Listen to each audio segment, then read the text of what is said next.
Харла Шамар. Доброго вечора. Дякую Ульсу Халілові за 3 години ефіру «Вогонь». Далі продовжую я, і наступні 3 години проведемо разом. Чекаємо в цій годині нашого ефіру колишнього міністра соціальної політики України Андрія Рєпова. У другій частині програми Синевіра Сітхалілова, заступника міністра з питання реінтеграції тимчасово окупованих територій, який відповідальний за цифровізацію в цьому міністерстві. З новин Міністерства закордонних справ України закликало Росію припинити політичні репресії в анексованому Криму. Про це в Твіттер написала перша заступниця міністра закордонних справ України Еміні Джипар, коментуючи обшук російських силовиків у будинку кримського татарина Куртуміра Чалгозова у Феодосії. У тимчасово окупованому Криму черговий незаконний обшук у будинку кримських татар, який завершився затриманням та вивезенням у невідомому напрямку 23-річного Куртумера Чалгозова. Перш ніж відпустити, його допитували у справі Нарімана Джеляла та братів Ахтемових. Згідно з нормами міжнародного права, Росія, як держава-окупант, зобов'язана негайно припинити політичні репресії проти місцевого населення тимчасово окупованого нею Криму та звільнити Нарімана Джеляла, Азіза та Асана Ахтемових, а також усіх громадян України, які утримуються незаконно. Ну і вчора в ефірі нашого телеканалу народна депутатка України з фракції «Слуга народу» Марія Мезенцева повідомила, що цього тижня парламент має проголосувати закон, який скорочено називають про статус політичних бранців і про їхню соціальну підтримку. Окрім того, ми маємо новину, яку будемо обговорювати в третій частині нашої програми. Це те, що єдиного журналіста українського, який акредитований в Росії, в Москві, Романа Цимбалюка, йому закидають екстремізм, і його адвокатом теж став адвокат, який займається більшістю політичних справ, зокрема кримсько-татарських, Микола Полозов. Він доєднається до нашого ефіру. А зараз Андрій Рева, міністр соціальної політики України в 16-19 роках. Доброго вечора. Доброго вечора. Пане Андрію, з вами хотів обговорити, ви дуже добре коментуєте внутрішньополітичні речі, от якось за всіми цими подіями, які відбуваються, в тому числі міжнародними, де Зеленський зараз на зустрічі східного партнерства, якось на другий план відходять новини, які, на мій погляд, треба ставити на перший. Це війна фактично між президентом та судовою гілкою влади. Чи спостерігаєте ви за цим, що ви думаєте з приводу цієї війни між третьою і президентською гілкою влади? Ну, я вам скажу, що президент тільки з судовою гілкою, з журналістів, теж не краще чином складають спільниці. Тобто ті влади, які повністю не контролюють, то він не контролює свою нашу гілку влади, де в нього там Шинковий уряд, чи від майстер спорту поговорити з коронавірусом. Я перепрошую, пане Андрію, я або попрошу вас ближче, можливо, до мікрофону сісти, або голосніше, бо майже не чутно і половина слів пропадає. Якщо не вдасться налагодити, спробуємо перенабрати вас. Давайте ще раз спробуємо поговорити, якщо можна ближче. Так. Угу. Я хочу сказати, що пан президент взагалі воює не тільки з судовою гілкою влади, але і з четвертою гілкою влади, якою є журналіст. Тобто з тими гілками влади, які він повністю не контролює, тотально не контролює, в нього інакше відносини, як війною, назвати не може. Якщо він контролює уряд кишеньковий свій, на чолі з майстром спорту по боротьбі з коронавірусом паном Шмигалем, вони ж у нас 2 майстри спорту по боротьбі з коронавірусом, в результаті такого майстерного управління ми сьогодні займаємо 2-е місце в світі по сумному показнику смертності від ковіду. Ну, майстер нами керує. Контролює він більшість в парламенті. Хто там пробував мати свою думку, замінили керівника парламенту. От такий спосіб взаємостосунків, коли все йому підпорядковано, і він ними керує, це нормально, з його точки зору. А от, як ви кажете, судовою гілкою влади, з журналістами, там, де хтось з них намагається мати свою думку і щось обстоювати, якусь позицію щодо законності, справедливості, вона викликає в нього нездорову реакцію. Це було видно по прес-конференції, яку він проводив, журналіст був весь ображений. Він всім розповідав, що я президент Міша. Ну, мало чим відрізнялося від пана Гугіашвілі, який, значить, пояснював, що я заступник міністра, ви забули, там вас там притрусили, ти притрушені ви всі і так далі. Тобто все це, розумієте, свідчить про, скажімо так, невисокий інтелект, низьку культуру і відсутність, ну, м'яко кажучи, розуміння того, де ти знаходишся, що треба робити. Тому, коли він затіяв цю війну проти судової гілки влади, починаючи з Конституційного суду, то не можна ж було сказати, що він не знав, чим це все закінчиться. Адже коли ти скасовуєш укази про призначення суддів Конституційного суду, то вже є судова практика з цього питання. У 2008 році президент Ющенко точно таким же способом звільняв суддів Конституційного суду, ту ж саму Сюзанну Станік, шляхом скасування указу про її призначення. І є рішення Верховного суду України, де ці укази були визнані нечинними і так далі, і так далі. Тобто, коли ти приймаєш подібний указ, ти не можеш не знати, що це незаконно. Але він це робить. Тобто він наступає на граблі, чи там на шпагу, як завгодно. Хіба це свідчить те, що це людина розумна? Я думаю, що ні. Тому, коли ви мене запитуєте про цю війну з судовою гілкою влади, я хочу сказати, що це не відповідно.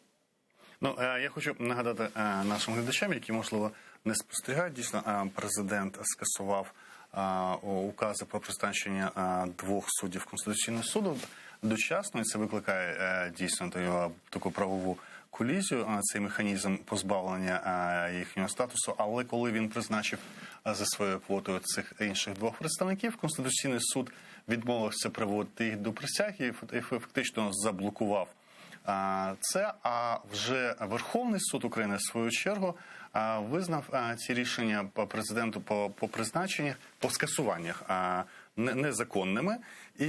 Але якщо раніше ми і спостерігали якісь рішення суддів, такі, якщо можна сказати, корпоративні по захисту своїх якихось членів, то ми не бачили ніколи такої відвертої війни. Ну, ви, мабуть, я не знаю, бачили чи не бачили, фактично Верховний суд випустив такий мем, це сатиричне таке глузування щодо РНБО, назвавши РНБО тими, хто намагається порушити незалежність судової гілки влади. І там це відомий мем такий, який в вигляді карикатури існує. А Верховний суд також зробив зауваження речнику президентської адміністрації, Офісу президента пану Нікіфорову, за те, що публічне висловлювання це є тиском на суд і можна притягти посадовця до відповідальності. Принаймні, таких речей я не пам'ятаю ні за Ющенка, ні за Кучми, коли судді отак йдуть в публічну опозицію до чинного президента. Що сталося, на вашу думку? Ну, ви ж пам'ятаєте протистояння між президентом Ющенка, наприклад, і урядом Тимошенко? Так, це було. Ну, це якби більш-менш нормально виглядає. Я хочу сказати, що в чому полягає принцип розподілу влади? Чому при розподілі влади неможлива і узурпація? Тому що як би ми не крутили, як би ми не хотіли, але люди, які представляють ту чи іншу гілку влади, мають свої особисті корпоративні інтереси. І вони дуже ретельно і пильно стежать, щоб на їхні функції, на їхні повноваження не посягала інша гілка влади. І оцей взаємний контроль, взаємне стримування дозволяє функціонувати правовій системі, при якій будь-хто, хто намагається вийти за ці червоні лінії, одразу отримує, скажімо так, спротив іншої частини влади, і таким чином утримується її рівновага.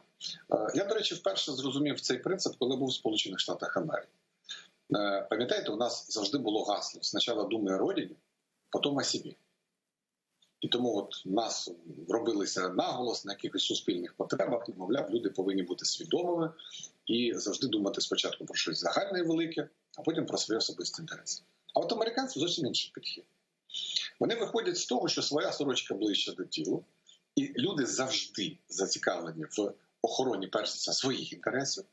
І потрібно просто цей власний інтерес людей не протиставляти суспільству, а вписувати його.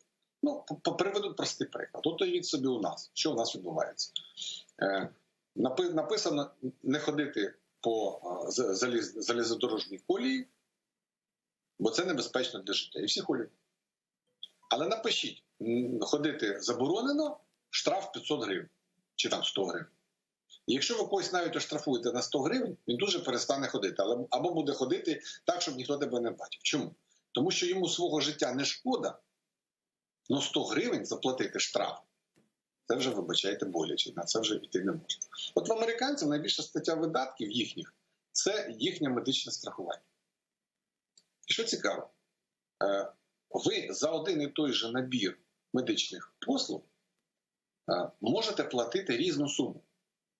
Чому? Тому що коли до вас страховий агент приходить, він вам задає певні питання. Ну, наприклад, ваш вік до 45 років, після 45 років, до 40 плюс, після 40 мінус. Далі. Ви палите?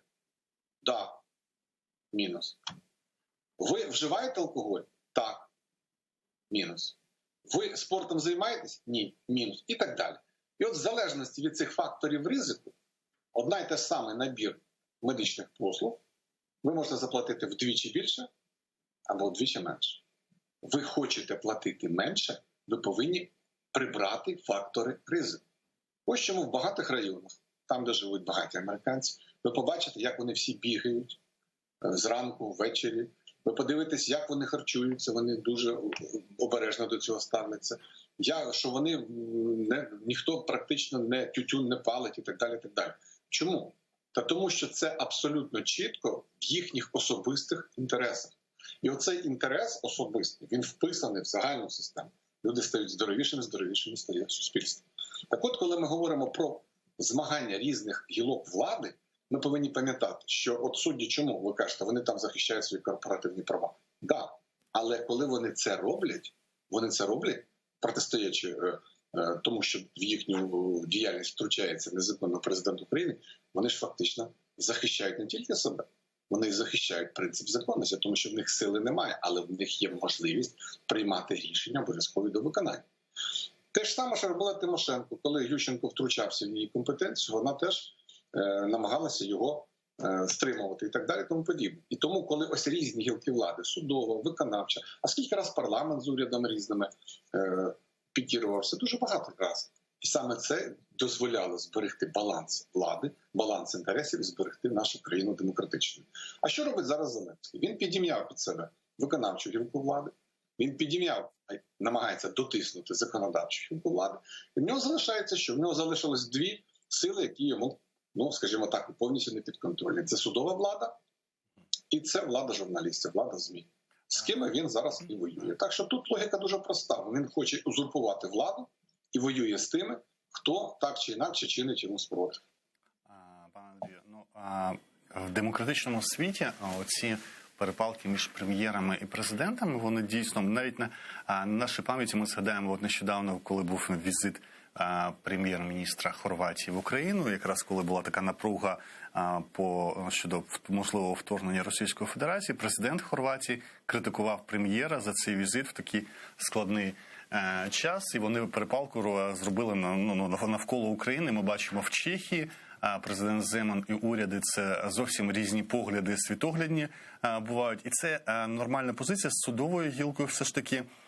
Сперечання це вже показує, скажімо, для гібридних режимів воно більш притаманно, але от з нашої розмови може випливати так, що судова гілка у нас ще не свята, і якщо ми згадаємо рішення нашої судової гілки влади, то якщо Верховний суд час від часу, навіть за часів Кучми, намагався зберігати таку пристойність, ми багато бачили рішень суду, то з Конституційним судом ми пам'ятаємо, що у нас було все набагато гірше, і ключові питання, які цікавили, це завжди було питання влади, повноважень і термінів перебування. По-перше, пам'ятаємо, перше таке складне, це 2004 рік, коли намічалося вже, всі розуміли, про протистояння майбутнє Януковича Ющенко. За поданням Богдана Губського групи депутатів рахували 2 терміни Кучми, нарахували, що 2 терміни – це один, вважаючи, що Конституцію ухвалили 96-го після обрання Кучми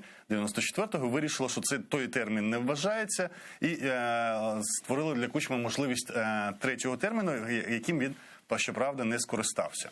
Потім була криза, пов'язана з виборами, і на перевибори сторона Януковича пішла після того, як парламент в грудні під час Помаранчевого майдану ухвалив рішення все ж таки запровадити конституційну реформу, обмежити повноваження президента, і таким чином дати можливість обратися фактично Ющенку, але з обмеженими повноваженнями, і весь час регіонали боялися, що Ющенко це порушить, і навіть через Конституційний суд провели рішення, що нічого не порушується. Обирається Янукович 10-го року, той самий Конституційний суд, фактично в тому ж складі, вирішує, що Тепер вже Конституція була змінена в незаконний спосіб і надає без перевиборів Януковичу необмежені повноваження, на які він не обирався. Тобто з Конституційним судом ми бачили те, що він фактично завжди обслуговував чинну владу і приймав кон'юнктурні рішення. Це було видно, да?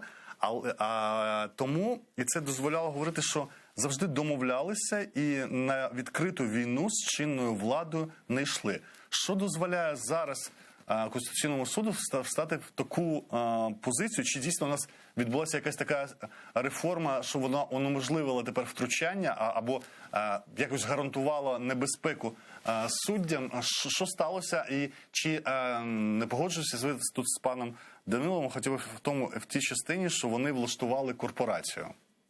Таку державу в державі. Ви знаєте, пане Остане, я мав пряме до Конституційного суду в сенсі тому, що двічі я був представником в Конституційному суді при розгляді 2 конституційних звернень. В 1999 році це було конституційне звернення групи народних депутатів з приводу можливості суміщення посад міського голови і народного депутата України. До речі, суддею доповідачем Павло Борисович Граф, колишній кримський, він з Криму був сам, він був суддею доповідачем по цій справі. І другий раз у 2001 році я був представником під час конституційного уже подання групи народних депутатів щодо конституційності постанови Кабінету міністрів України щодо користування підручниками загальноосвітніх школ. І я пам'ятаю перший склад Конституційного суду. Я пам'ятаю Івана Артемовича Тимченка, який був головою суду. Це була велика людина, на жаль, яка пішла від нас. Я просто схиляю голову перед цим великим чоловіком. Я пам'ятаю наступного голову Конституційного суду Віктора Єгоровича Скомороху. Це теж це фантастичні були люди, у яких було абсолютно, мислення правове, які просто ми їх слухали, коли ми там представляли позицію. Я розумів, з ким ми маємо справу, що це, боги олімпійці, які в нюансах, деталях, які вникали в усі деталі і так далі. І хочу вам сказати, що перший склад Конституційного суду, він, напевно, був найкращим в цьому відношенні, тому що навіть президент Кучма, він мав бути задоволений, незадоволений. Він мав свого представника, не оцього отця Федора, який сьогодні там Веніславський, якого слухати просто не те, що рідко, і просто, настільки примітивний він, що просто з точки зору права це ніхто. А я пам'ятаю Владислава Носова, який був представником президента, колишній народний депутат, він представляв президента України в Конституційному суді. Я його слухав з відкритим ротом. Оскільки людина глибоко розбиралася в предметі, яка чітко вивчала конституційне подання і представляла позицію президента. А президентом був Кучма, якого там всі, тоді не сильно любили. Це він аргументовано це все робив. І цей перший склад суду мене викликає глибочайшу повагу. Я вважаю, що його зламали через коліно, коли приймали це рішення щодо другого терміну Кучми. І ніхто до цих пір не пояснив суспільству, чому так сталося. Чому суд, врахуючи 1+1, отримав 1? І навіщо це було? Це було зроблено дійсно до третього терміну Леоніда Даниловича Кучми. Погодьтеся, що він же ж міг спокійно передати владу комусь менш заплямованому, ніж Янукович. Чому він так наполягав на тому, що мав бути саме Янукович з 2, двічі не судимими? Для чого? Адже всі його приходили і казали, не роби це, ні, буде тільки Янукович. Кучма, напевно, і ті, хто застояли за його спиною, хто був главою адміністрації, думав, вам не треба нагадувати, що стояв Віктор Володимирович Медведчук. Вони розробили, до речі, цю комбінацію, наскільки я розумію. До речі, суддею доповідачем з цього питання, знаєте, хто був? Пам'ятаєте? Ні. Це Василь Німченко, нинішній народний депутат від фракції ОПЗЖ. Це теж він. Це ж його величезне досягнення – порахувати так терміни Кучми. Зараз він у фракції ОПЗЖ з Медведчуком, що говорить про те, що вони все ж таки знайшли спільну мову. Чи до того, чи після, зараз вони разом. Так от, в чому була ідея, наскільки я розумію? Кучма відмовляється йти на 3-й термін. Іде Янукович. Ясно, що там будуть якісь серйозні неприємності. Очевидно, це повинно було закінчитися якимось серйозним громадянським протистоянням. Після чого на весь в білому виходить Леонід Данилович, каже: ви подивіться, так сказати, що робиться. Так сказати, не встиг я, так сказати, піти, а вони, так сказати, тут таке затіяли. Все це відміняється і будуть нові вибори. Так от на нових виборах не мали права балотуватися ті, хто балотувалися перші. Значить, Ющенка нема. Відповідно, Януковича вони теж би, я так розумію, злили. І вийшов би весь в білому Леонід Данилович. Тут йому підіграв Путін з Тузлою. Пам'ятаєте, якраз цей період? Коли вони там почали дамбу будувати, приїхав Кучма, показав себе великим патріотом, всі похлопали там, розповідали, що ми там підемо захищати Тузлу, всі помремо, але не здамо росіян. Потім росіяни перестали. Ну, в общем, підняли авторитет президента Кучми. Але далі сталося не по плану.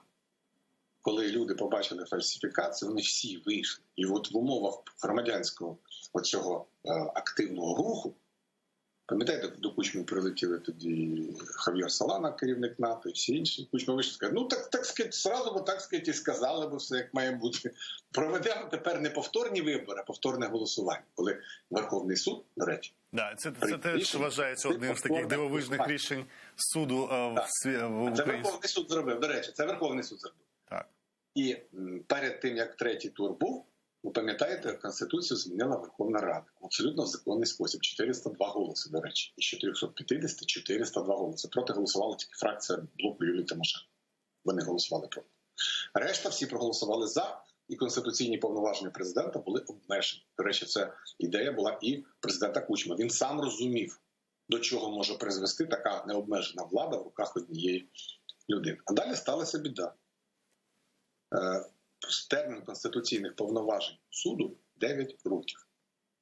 От якщо їх обирали в 1995 році, призначали, то в них конституційний термін вийшов у 2004 році.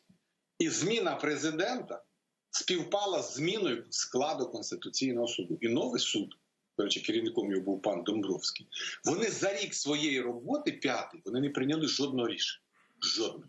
Вони сиділи, як миша під віником, і дивилися, чим це все закінчиться, коли в той час, коли в країні відбувалися такі колосальні події. І тільки тоді, коли Ющенко прийняв указ про розпуск Верховної Ради, коли суддя Сюзанна Станік взялася бути доповідачем по цій справі, от тоді він почав застосовувати антиконституційні методи і звільняти суддів Конституційного суду шляхом скасування указів. Він зламав Конституційний суд. І з цього поважного органу, який прийняв дуже багато важливих рішень, особливо в першу каденцію, це 9-річну першу. Далі прийшли ось такі, які почали представляти якісь політичні інтереси того чи іншого. І в результаті Янукович довів цю ситуацію до того, що суд став йому повністю підконтрольним. І він дійшов до того, що в 2010 році, про це мало хто говорить, але я на цьому завжди наголошую, в 2010 році було здійснено державний переворот. Абсолютно, я тут з вами погоджуюся. Можливо, найбільш ганебне рішення Конституційного суду – це саме те рішення про скасування конституційної реформи. І якби навіть Конституційний суд... Це те ж саме, коли президент скасовує указ про призначення суддів.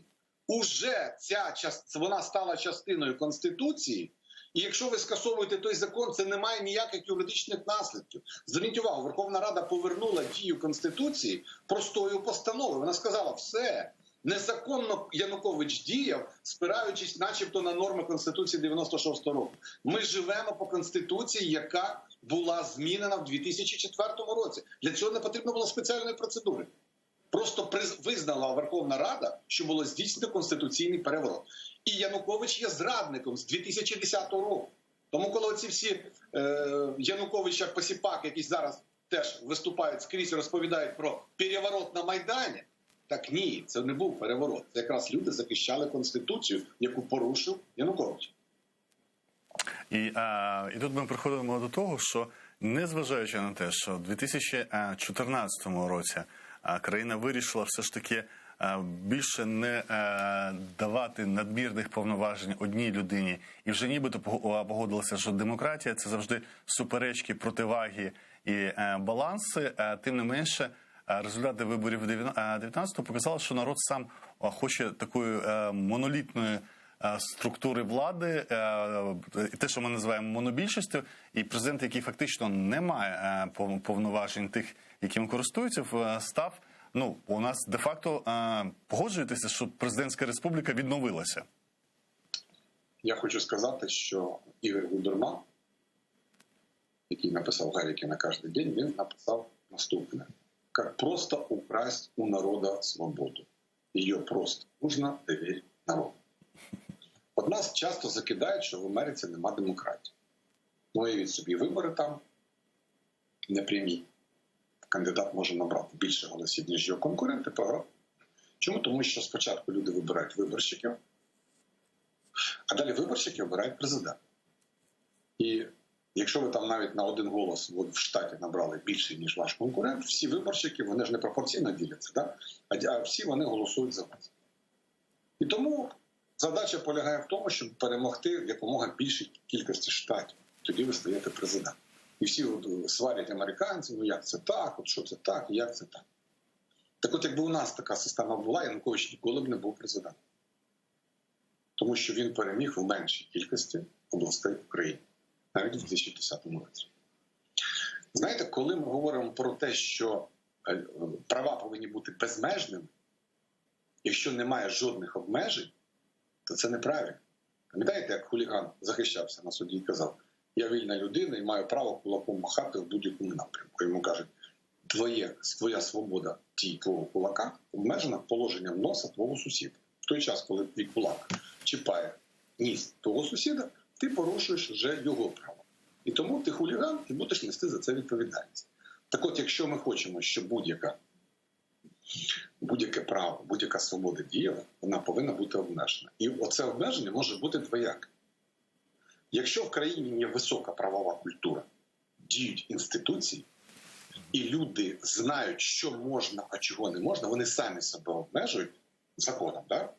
І діють в рамках закону.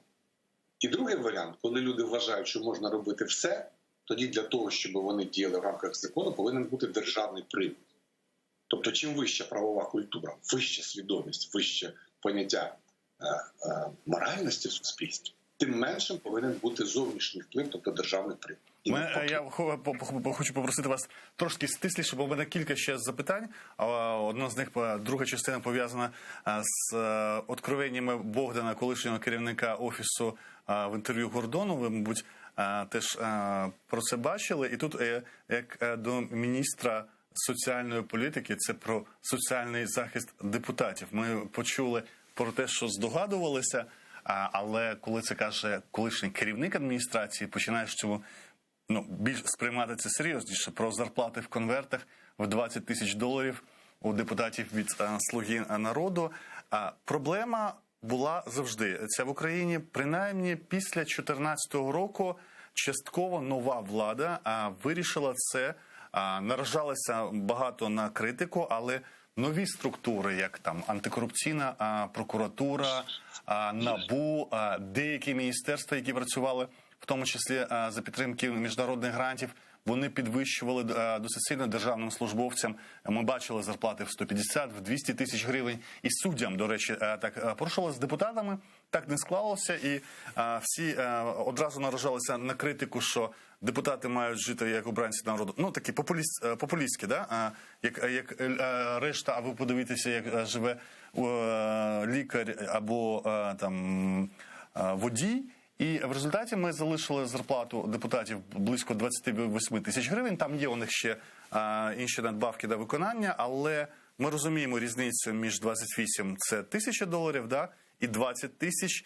І от до вас, як до міністра, а скоріше як до політика, якщо не популістично підходити і не підходити зараз шляхом таврування «Слуги народу», бо раніше конверти були і в інших партіях, принаймні, я кажу, в доянуковичівський період.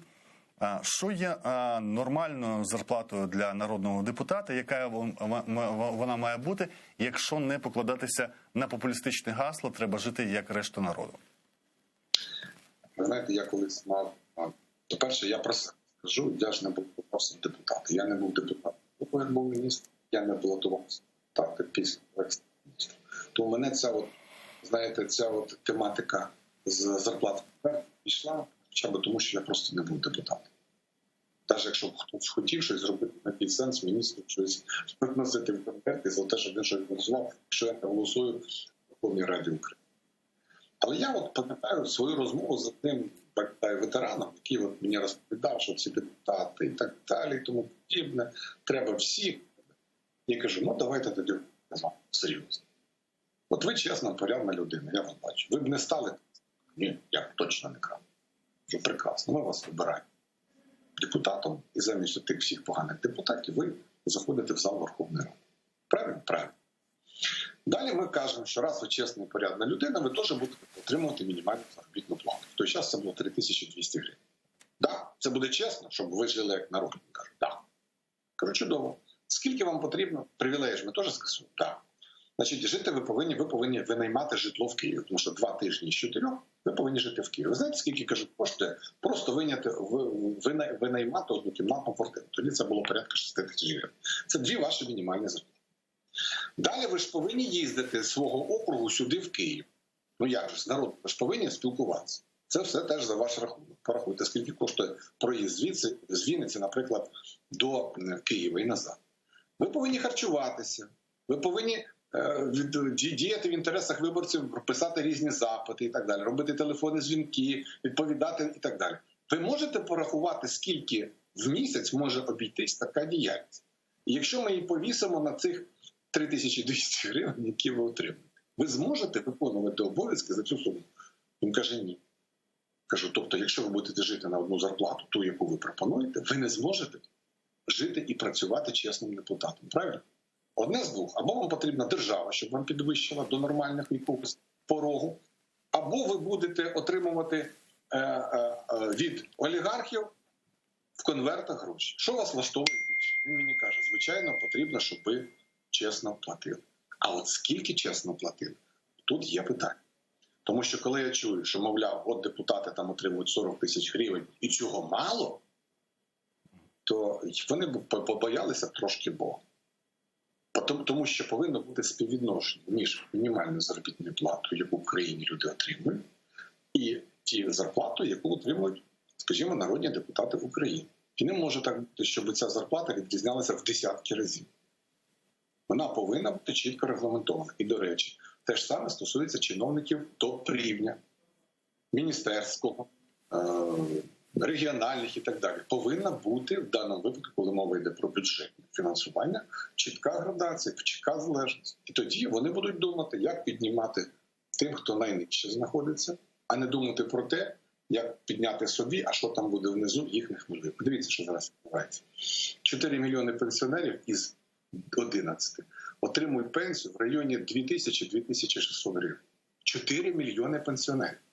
В наступному році в бюджеті тим, хто отримувати пенсію на рівні прожиткового мінімуму, їм пенсія зросте, увага, на 159 гривень. На 159 гривень за рік. Осман, за рік. Пане Андрій, в цьому році у них пенсія зросла на 165. Я розумію, але чи не має бути кореляція все ж таки не тільки з мінімумом зарплати в країні, а з тим, що заробляють топ-менеджери в приватному секторі? Я не кажу, що воно має дорівнювати, але тоді ми отримуємо таку річ. Або ми тоді дійсно легально платимо 28 або 40 тисяч, а потім конверти в 20 тисяч доларів, або ми все ж таки знімаємо з гачка депутатів, і тоді, можливо, вони і безбюджетні рішення голосують не в залежності від того, що у них буде конверт чи не конверт, а від того, якими вони є фахівцями. Чи частина людей є, можна дійсно покладатися, якщо ти туди йдеш, будь патріотом, але є технократи і фахівці. Да? Ці фахівці погоджуються на те, що вони йдуть на гідні умови роботи. І важко уявити собі фахівця, який йде з топ-менеджменту. Принаймні, ми і маємо до депутатів так ставитися. Головна їхня задача, насправді, перерозподіляти раз на рік. Вже у нас в гривнях це трильйонний бюджет. Да? Тому, може, все ж таки порівнювати треба не тільки з мінімумом, а з топ-менеджментом приватного сектору. Ну, якщо ми говоримо про приватний сектор, туди держава не втручається з точки зору політики взагалі. Це приватна власність. В них є гроші, вони можуть платити стільки, скільки вони вважають, сплачуючи податки з заробітної плати і отримуючи мінімальний, тобто є мінімальна зарплата затверджена, нижче якої платити не можна. Вверх у них потолок не повинен бути обмежений, тому що вони не використовують державні кошти під час фінансування цих заробітних плат. Знімаємо цю проблему. От коли ми говоримо про державний сектор, про бюджетну сферу, отут повинна бути регламентація. Ну, мене вибачте, коли менеджер державної компанії «Нафтогаз України» Коболєв отримує заробітну плату більше, ніж керівники державних компаній нафтогазових в Західній Європі, то я запитую, як таке могло статися. А знаєте чого? Тому що наглядова рада, яку призначає Кабінет міністрів, як єдиний власник цієї компанії, вона зарплату отримує не від Кабінету міністрів, хто її призначив, а від Коболєва. Тобто, от уявіть собі ситуацію, ми беремо митників там, чи податківців і кажемо, значить, хлопці, ви йдете працюєте на митницю чи в податкову, да? Наглядаєте за бізнесом, ну, щоб вони платили податки. А зарплату платить вам бізнес. Як ви гадаєте, на чому боці будуть ці податківці? Вони будуть отримувати від бізнесу зарплату, я думаю, непоганеньку. Бюджет нічого отримувати не буде, коли ви будете питати з цих податківців, чи ми кажуть, та ви що, бізнес гине, там в них такі умови тяжкі, треба їм допомогти, ми їх там гладимо, щоб вони і нічого. Ніколи ця система не буде працювати. Точно так же в державних компаніях. Подивіться, Коболєва взяли і виписали $8 мільйонів премії. За що? Це незважаючи на те, що Кабінет міністрів не затвердив фінансовий план «Нафтогазу». Тобто не взяли гроші, які не їм належать, і які вони не отримали санкцій і заплатили менеджмент. Те ж саме Повітренку, 150 мільйонів йому заплатили. З барського плеча коштів «Нафтогазу». На якій підставі? Хто приймав рішення? Це злочин. І вони за це повинні нести відповідальність. І тепер, коли запитують з цього менеджменту, вони кажуть, а що таке, ми там незалежна наглядова рада, ми там вас мали на увазі. Наскільки я пам'ятаю, і Коболєв і Вітренко отримали ці контракти за попередньої влади, якщо не помиляюся, за попереднього уряду, до речі, в якому ви працювали. І я так розумію, тоді пояснювалося, що вони вигравали справи мільярдів доларів, воюючи з «Газпромом» в стокгольмських арбітражах. Якщо я правильно розумію аргументацію, це були кризові менеджери, які і пішли на ці умови за тими контрактами, які з ними публічно підписали. Ну, почнемо з того, що контракт з Коболєвим було підписано в 2014 році. Я працював в уряді з 2016. Контракт було з ним підписано на 5 років, з 2014 по 2019 рік. І умови цього контракту були прописані попереднім урядом Арсенія Петровича Яценюка. Раз. Друге. Подати в суд на «Газпром» рішення було уряду Арсенія Петровича Яценюка. Це не була ініціатива Коболєва, Вітренка чи когось іншого. Це була ініціатива уряду, бо всі прекрасно розуміли політичні наслідки за таким рішенням. Третя позиція. Гроші платили фірмам юридичним, які представляли інтереси «Нафтогазу» в стокгольмському арбітражу. Не Коболєв і не Вітренко виступали в суді в якості цінних свідків, які допомогли виграти цей процес. Ніякої їхньої заслуги в перемозі немає, жодної. Їхнім контрактом не передбачені були ці виплати, не передбачені жодним контрактом. Це було рішення наглядової ради, прийнятої в обхід того, що ці гроші не передбачені фінансовим планом, тобто самовільно. І, по ідеї, повинні були понести відповідальність всі члени наглядової ради. Давайте на завершення все ж таки теми. Від Андрія Реви, колишнього міністра соціальної політики, яка, на вашу думку, має в цифрах бути зарплата народного депутата України? Яка є пристойною і прийнятною для того, щоб не зважати на конверти в $20 тисяч? Ви знаєте, той, хто хоче отримати конверти, він і буде їх отримувати. Питання не до нього, що він отримає, а питання до правоохоронців, які це чують постійно від журналістів. До речі, народний депутат, покійний Антон Поляков, він навіть покази давав НАБУ. І потім він несподівано помер. Що він помер, як ви бачите, по сьогоднішній день невідомо. Його дружина, так би мовити, цивільна, Аня Скороход, теж народний депутат, переконана, що його вбили. Розслідування ніякого не йде. Абсолютно ніякого. Зараз оце пан Богдан виступив, заявив, що він навіть бачив ці відомості, де штрафують депутатів за неправильне голосування. Я задаю просте питання. У нас же величезна правоохоронна система. У нас є НАБУ, у нас є ДБР. Ви знаєте, коли там хтось показує непристойний жест, як їм здається, президенту. Вони тут же проводять розслідування і притягають народних депутатів до відповідальності. Чому по цих фактах не проведено розслідування? Чому суспільство Дякую вам слухає? за розмову. Цифру я від вас не почуєте, я так розумію. Да? 40, 50, 100 тисяч гривень. Що є прийнятним на сьогоднішній? Що ту зарплату, яку вони отримують, їм цілком достатньо. Андрій Рева, міністр соціальної політики, в 16-19 роках коментував у нас останні війни між судовою гілкою влади і Офісом президента України і вважає, що чинної зарплати депутатів достатньо для того, щоб пристойно жити. Нагадаю, вона в чистому вигляді складає 28 тисяч гривень. Далі ми чекаємо на Навера Сітхалієва, заступника міністра з питань реінтеграції тимчасово окупованих територій. Він відповідає за цифровізацію. Будемо говорити з ним в другій частині програми. До новин президент України Володимир Зеленський в Брюсселі в рамках саміту Східного партнерства запросив у лютому провести вже наступного року провести саміт президентів Туреччини і Азербайджану разом. Зокрема, він подякував президенту Азербайджану за підтримку української територіальної цілісності. І мені кажуть, що вже є Навер Сітхалієв, міністр з питань реінтеграції тимчасово окупованих територій. Хайрлах Шамлар Навер Бей. Хайрлах Шамар. Sizin Ankara'ya varıp gelgenizin işten ne maksat ne neler bitti neticeler biraz açıklarsınız mı bunların? Анкарада оқаным вақыт тика башлығын біз көрішіміз бар еді. Білгені сөздері біздің Қырым милливарлық фону ve тика bu yıl bayağı projelerini gerçekleştirdi. Değişik bölgelerde hem Vinitsa'da hem de Novalexeyevka tarafında. Ama elbet bizim en büyük bekleyenimiz bir proje. Kiev'deki bu Cuma Cami projekti. Onun alakalı tafsilatlıca konuşmamız var idi.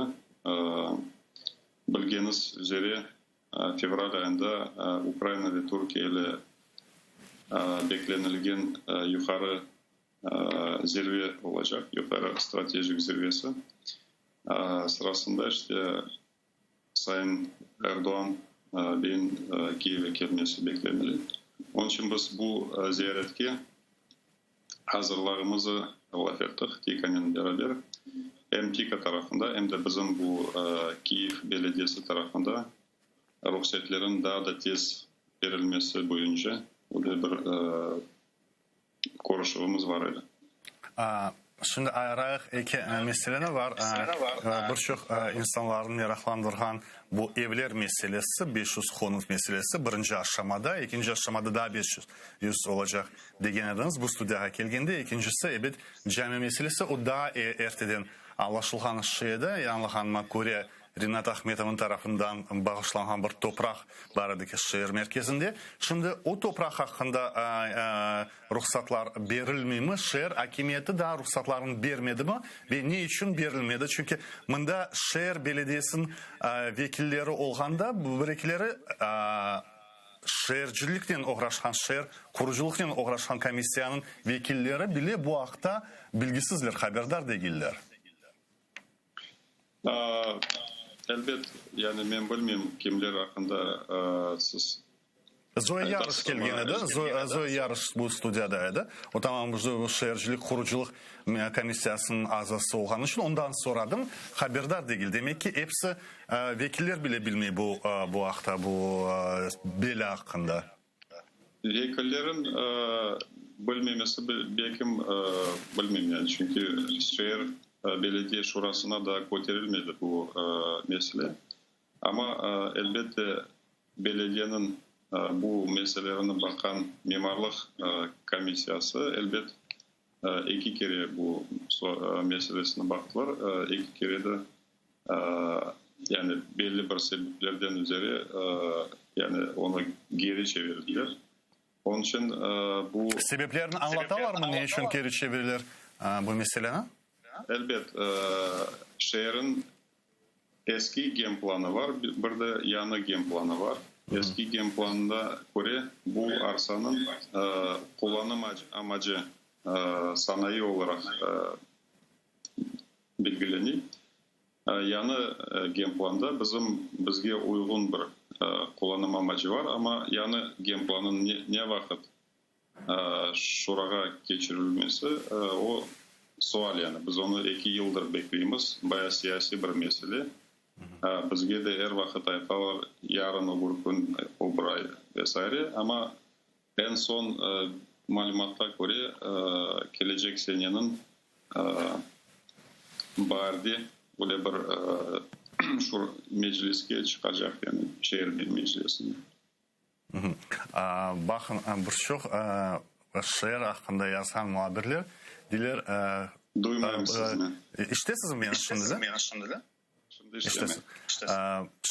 Şehir jurnalistikasının yani muhabirliğinden uğraşan zenatdaşlarım pek çok yazarlar gen planға aykırı sebeplerden bile izinler berili, evler kurula. Şimdi camiye gelgende bu gen planға değişme kabul etmesi imkansız mı? Yanısını beklemeyip eskisine değişme kesetilmesi yoksa böyle çalışmaya bu mesele? Şöyle yani elbet farklı bir yani şu an şehrini biz koruyoruz olduğumuz her yerde inşaatlar devam ediyor. Farklı bir yani formüllerini özleri bulalar, tapalar. Ama bu işe, bu projekte gelgenimiz vakit bu resmi bir projekt ve 2 Cumhurbaşkanı'nın temel taşlarını atıp son açılışlarını yapılacak bir projekt. Onun için bu projekte her şey açık olmak gerektir. Biz anda aytamız bu Kırım Tatar Kültür Merkezi olacak. İçinde hem mektebi hem de camisi hem de kültür merkezi. Öyle büyük bir alan. Onun için her şey resmi olan son yani herkes tariflerge bakar yani tafsilatlarına yaxşı etip bakar ve bu vakta biz geçken sefer biz Kliçko'yla konuşmamızda gerekli adımlar için anlaştık. Ne yazaktır? Yani bu ana kadar o adımları da yapmadılar. Onun için biz ikinci görüşmemizge yani en yakın vakitte varacağız. Endi camiden başka 500 konut meselesi hakkında yanılmasam, doğru hatırlasam bir 5-6 ay evvelsi olan lafımızda siz de genediniz toprak meselesi Mykolaiv şehrinde onaylandı. Kherson'da da onaylanan gibiydi. Kiev'de zorca mesele bir taraftan 100 konutu büyük bir alan değil, ona büyük arsa değil. Belki kurulgan evin içinde bir kapısı bile yeter. Bu bizde Kiev'de büyük 400 dairelik şeyler de kurulan için 100 konut o bir evin içinde yapılacak gibidir. İkinci mesele de galiba parlamentlerin, meclislerin onaylaması. Qaysı kararlar kabul edildi, onaylama parlamentlerin onaylama meselesi geçti mi ve şehir hakimiyetleri tarafından toprak onaylaması oldu mu olmadı mı bunu anlatırsınız mı? Bu konut projektinde aslında yani Ukrayna tarafından anlaşma meclisten geçti anda bir müşkülük yok. Türkiye tarafından bu anlaşmanın meclisten geçmesi gerekmiyor. Yani onlar bu meclisten geçirmeden de devam edelim. Arsalarga gelgenimiz vakit Kherson'da arsa hazır. Ben şahsen anda 2 hafta evvelden özüm vardım. Andaki belediye başlayan ve valinen görüşümüz vardı. Taraflarından arsanı taksis ettiler ve Türkiye tarafını bekliyorlar. Aynı durumda Nikolaev şehri arsa hazır. Türkiye tarafından bir ihale yapılacak. Bu evlerini kuracak olan şirket belirlenecek ve şirket belli olganı vakit şehirge sunacaklar. Şu şirket bu projektini üstlenecek, kalıp varacak. Şehir tarafından ona bir belge verilecek ve öylece çalışmalar başlanacak. Şimdi Yani bu demek ki tarafta Türkiye biz- tarafı aileden ihalelerini ilan etmedi. İhalelerini ular ilan ettiler ve biz ularning geçken hafta ko'rishganimiz vaqt bize verdikleri beklenilgen tarih bu Ocak yanvar ortasında ular tarafından biz şirket adını bekliyoruz. Onu İnşaatlar o zaman ne vakit başlap olur ve ne vakit bitebilir? doğru biz yani aytganim bu fevral ayındaki ziyaretki aslında ya Kherson ya da Nikolaev'den birisinde resmi bir temel taş atma törenini planlayız. Onun için bu törenge yetişmemiz için her tür hazırlıklarını devam edeceğiz. Yani Türkiye tarafından şirket gelgeni vakit belediyelerini biz tez şekilde ularını anlatıp bu kararının çıkmasını çalışacağız. Ve belki evet doğrudan doğru sizge ait bir mesele değil ama sorayım çünkü bu günlerde gördük bu içtimai mecralarda bir toplaşılar Ankara'da geçirildi ve anda işgalcilerden işbirlik yapan vatandaşlarımız da iştirak etti ve işgalci tarafından kurulan kanalın muhabirleri de yayına koşuldu. Bu nasıl bir toplaşılar ne kadarlık bu resmi bir seviyedir çünkü biraz böyle insanların kabul etmesi bunda işte sualler peyda ola bu vakta. Nasıl bu oldu? Ne diyorsunuz bu vakta? Zannetsem biz Türkiye'de olganımız vakit ertesi gün uların andaki bir yani öyle bir etkinliği var idi. Bilgenim kadarıyla ular biz çünkü onu Ukrayna elçinin vaat etkeniydik. Ular bunu Ankara'daki şehir müzesinde ya da bir yerde yapmak istediler ama son bu elçilik karışkandan son onu yani Ankara Belediyesi onlara reddetti ve onlar Rus elçiliğinin binasında bunu geçirdiler böyle bir etkinliğini. Onun için ne kadar kimler anda olganını, ne kadar çok adam toplanganını bilmiyorum ama zannetmeyeyim çünkü yani bizim diasporamızın görüşü pozisiyası belli bu konuda. Ben doğru anlayayım mı? Bu Vatan Partisi Doğu Perinçek'in etrafında ve Rus сотрудничество Rusların yapan bir etkinliği ve Türkiye devletinin alakası yok bu etkinliklerle. Yani onlar bu etkinlikte OS binalarında geçirdiler. Onun için yani Türkiye devletinden hiçbir yani alakası olmadan bu. Ve ona taciplenmeye de gerekli çünkü bir açık bir memleket olduğu için kim istese Türkiye'ye karşı aykırı bir şeyler olmazsa yani herkes yapabilir ve işbirlikçi tarafta yapabilir bu etkinliklerini ve Türkiye tarafından, şehir tarafından bile destekler olmadı bu meseleye. Şehir binaları ve Türkiye devlet binaları bu merasim için kullanılmadı. Yani onu biliriz. Bizim Ukrayna'daki elçiden öyle bilemiz. Çok sağ olunuz Sayın ve hoşluğunuz için. Açıklamalar endi bekleyik fevralden son daha bir görüşüler geçirilirse ve daha bir kere Klitschko'yla görüşeceğiniz dediniz. Klitschko'ların yanında daha görüşmeler geçken son belki bu cami meselesi ve konutlar meselesi ki en azından Kiev'de hareketlenmeye başlar. Hatırlamak isteyeyim biz bu bir saat devamında iki misafirimiz oldu. Eski İçtimai Nazırı Andrei Reva'ydı ve Asena Rasit Khalilov'la konuştuk. Kiev'de merkezi bir cami kurulması bu meseleinde 8 yıldan beri müzakere edildi ama anladığımıza göre hala da şehir tarafından ruhsatlar verilmedi. 500 konut yani 1000 konut meselesi hakkında Türkiye'nin anlaşılgan idi. 500 konut kurulacak gibi endi ama tek 100'ü Киев'de olacak. 200 konut Херсон ve 200 Nikolaev tarafında.